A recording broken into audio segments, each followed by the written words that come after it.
सुझाव देती हूं कि जब भी आपको गुस्सा आए तो उस गुस्से को तुरंत शांत कैसे करना। बहुत ही सच्ची चीज है, अच्छी चीज है, बहुतों ने की है। कहते जब भी गुस्सा आए तो राधा नाम का उच्चारण करना चाहिए। किस नाम का? और मन में नहीं, जोर जोर से। गुस्सा कब आता है? जब कोई सामने वाला व्यक्ति आपसे 10 बातें गलत कह रहा है तो उस वक्त उसको जवाब नहीं देना, उसके सामने ही जोर जोर से राधे राधे राधे राधे राधे कहना है। कहकर दिखाओ एक बार, कैसे कहोगे? इतना सा नहीं, जब तक गुस्सा शांत नहीं हो तब तक जोर से कहिए।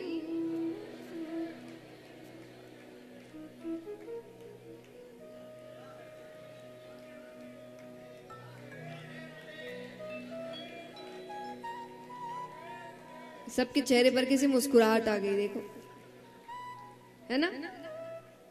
इससे 2 काम होगा। एक, आपका गुस्सा चला जाएगा। दूसरा, जो गुस्सा दिला रहा है उसको गुस्सा आ जाएगा,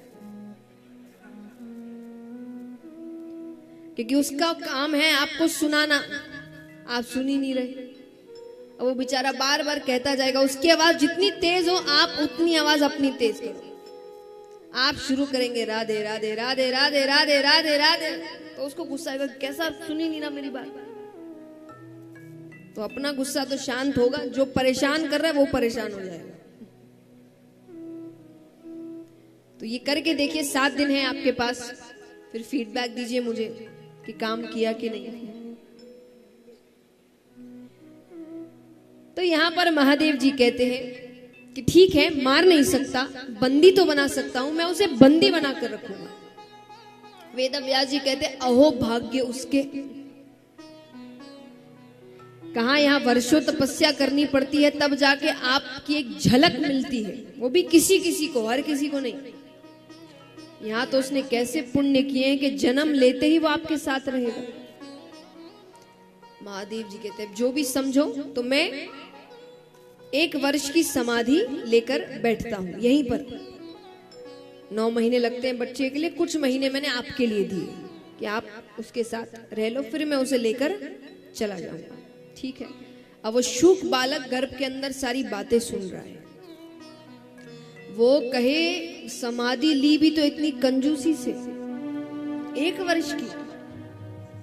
अरे 16 वर्ष की समाधि तो मैं लेकर बैठता हूं।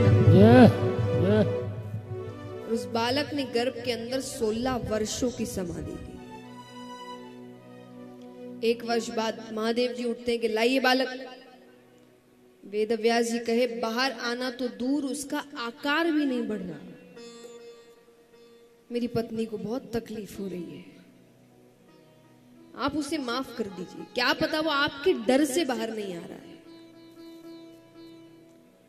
उन्होंने प्रार्थना की, तब महादेव जी उस बालक को माफ करके चले जाते हैं। फिर भी 15.5 वर्षों तक वो गर्भ के अंदर रहा। अंत में विष्णु भगवान को नीचे आना पड़ा। अब भगवान उससे गर्भ के बाहर से बात कर रहे हैं। भगवान कहते हैं कि तुम बाहर आ जाओ, ये दुनिया बहुत सुंदर है। वो बालक कहे इसीलिए तो नहीं आना,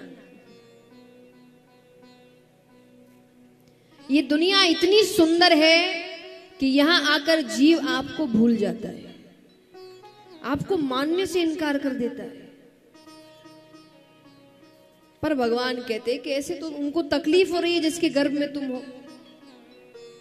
शुक बालक कहे ठीक है, आप अपनी मोह माया रोक दीजिए, मुझ पर वो मोह माया चढ़ेगी नहीं तो मैं इस संसार में मिलूंगा नहीं।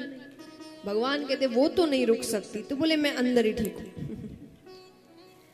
तब भगवान अंत में कहते कि ठीक है, 1 क्षण में जितना समय होता है, सिर्फ 1 क्षण, उसका भी जो 100वां हिस्सा होगा, उतने समय के लिए मैं अपनी मोह माया रोक दूंगा।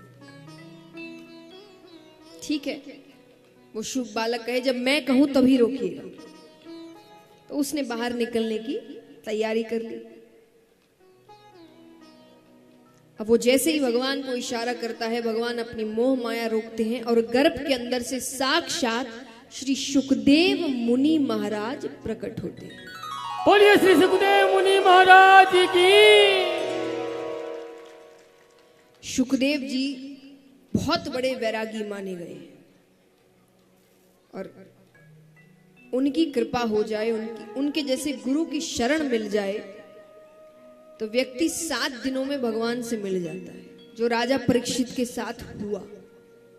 कल से ये कथा आरंभ होगी। आज हम 2-3 जगह से कथाएं सुनेंगे, थोड़ी महादेव जी की तरफ से, थोड़ी अब नैमिषारण्य वन में चलेंगे, वहां सूत जी की तरफ से।